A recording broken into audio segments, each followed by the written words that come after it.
শূন্য মনে আজ যে আমার দেখা যাচ্ছে, আমাকে দেখো তো, একটু দেখো তো, মোবাইলে দেখো, দেখাচ্ছি না এখানে যে শূন্য মনে আর আগমনে যে কনসেপ্ট দুটোর সাথে আমি যুক্ত ছিলাম। তো উপাসক আরও হচ্ছে 3-4টে ফিল্ম দিয়েছিল। তো উপাসকের স্বপ্ন ছিল যে আমি অর্গানাইজার আছি বলে 6টাতেই হয়তো অ্যাওয়ার্ড হয়ে যাবে, কিন্তু না, যেটাতে যোগ্যতা ছিল, যেটাতে আমরা দেখেছিল যে আমাদের 20 মেম্বার আর রিজার্ভিং করে আমার ইনফ্লুয়েন্স ছাড়া এটা ওদের যোগ্যতাতেই পাওয়া এটা। আর বাকি 4টেতে আনফর্চুনেটলি হয়নি, 19-20 খারাপ ছিল, গল্পগুলো খুব ভালো ছিল। আমার উপাসক বলেছে, আবার দেখো আমি অর্গানাইজার মানে এই না যে আমি তোমাকে 6টাতেই দিতে পারবো। তো কিন্তু হচ্ছে কনসেপ্টের দিক থেকে শূন্য মনে আর আগমনী আমার অনেক এগিয়ে ছিল। কুড়িদের পিছিয়ে তারা পয়েন্ট বেশি পেয়েছে, এই জন্য তারা যোগ্যতা অনুযায়ী পেয়েছে।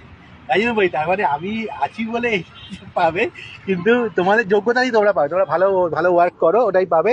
আর কিছু বলবে শ্যামলী বল। সবার আগে আমি বলি দুর্গাপুর ফেস্টিভ্যাল টিমকে থ্যাংক ইউ।